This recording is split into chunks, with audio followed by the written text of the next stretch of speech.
से याद रखिएगा, प्रस्तावना शब्द जो है यूएसए से लिया गया है, शब्द की भाषा ऑस्ट्रेलिया से लिया गया है। बात करते हैं 13 दिसंबर 1946 को, डेट क्या है, 13 दिसंबर 1946 को संविधान सभा के समक्ष जो है जवाहरलाल नेहरू द्वारा उद्देशिका प्रस्तुत किया गया था। संविधान सभा के द्वारा इन्होंने उद्देशिका को प्रस्तुत किया। किस दिन किया था? 13 दिसंबर 1946 ईस्वी को।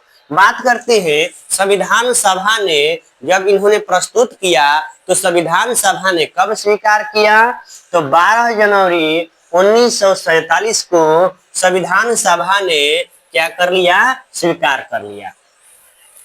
आखिरकार उद्देशिका में क्या चीज है देखिएगा कि संविधान के आधारभूत दर्शन, राजनीतिक, सामाजिक, धार्मिक और नैतिक मूल्यों का उल्लेख है। जो उद्देशिका है यानी प्रस्तावना में किसके बारे में चर्चा है? तो संविधान के आधारभूत दर्शन, राजनीतिक, सामाजिक, धार्मिक एवं नैतिक मूल्यों का क्या है? उल्लेख है। कहा जाता है कि जो प्रस्तावना है संविधान का आधारभूत स्तंभ है।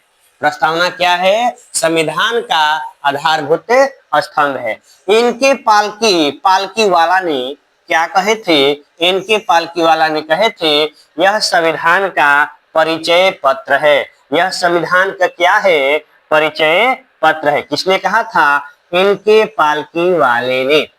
बात करते हैं एके स्वामी अय्यर ने क्या कहा था उद्देशिका के बारे में? तो संविधान जो है निर्माताओं का दीर्घकालीन स्वप्नों का विचार है।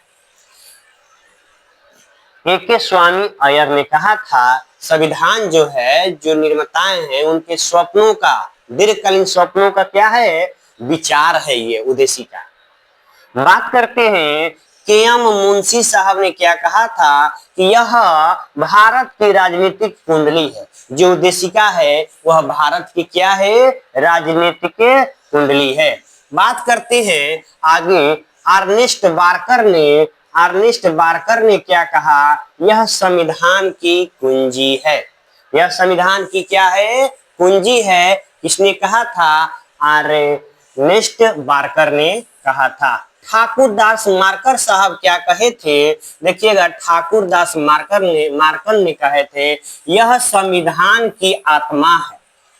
यह संविधान की क्या है? आत्मा है। बात करते हैं भीमराव अंबेडकर साहब, आर्टिकल 32 याद है ना? याद रखिएगा, भीमराव अंबेडकर साहब आर्टिकल 32 संवैधानिक उपचारों के अधिकार को संविधान का क्या कहा था? आत्मा कहा था। आर्टिकल 32 को कहे थे, लेकिन यहाँ पर क्या है? ठाकुर दास मार्कर ने क्या कह डाला? यह संविधान की क्या है? आत्मा है। उद्देशिका यानी प्रस्तावना संविधान की क्या है? आत्मा है। ठीक है, चलिए आगे देखिएगा।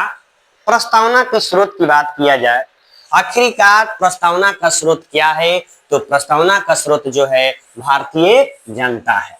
प्रस्तावना का स्रोत क्या है? भारतीय जनता है। इसके स्वरूप की बात करेंगे, प्रस्तावना के स्वरूप की बात करेंगे।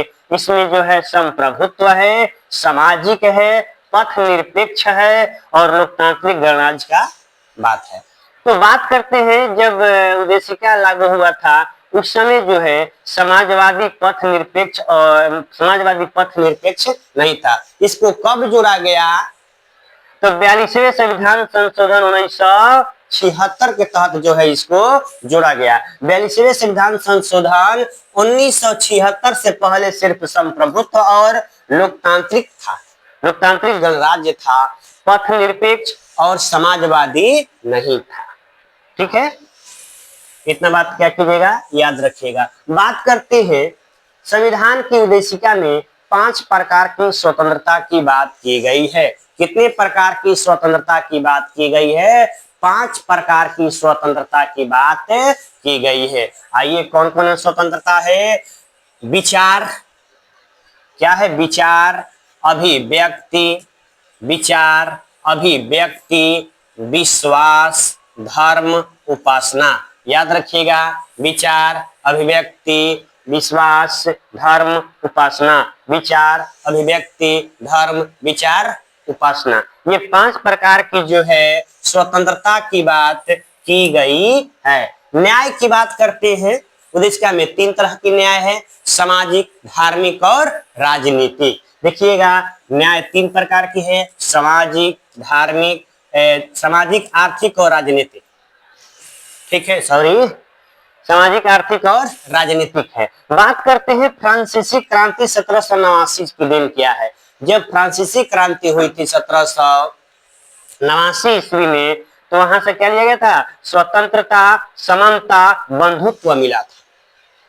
कहा जाता है कि स्वतंत्रता, समानता, बंधुत्व कहां से लिया गया, तो वही से फ्रांसीसी क्रांति 1789 से। बात करते हैं बोल्शेविक क्रांति कब हुई थी, 1917 में। यहाँ से आर्थिक न्याय लिया गया था। यहाँ से क्या लिया गया था, आर्थिक न्याय के बारे में लिया गया था। अगले दिन हम लोग पढ़ेंगे किसके बारे में, मौलिक कर्तव्य के बारे में। ठीक है, क्या पढ़ेंगे अब, मौलिक कर्तव्य के बारे में।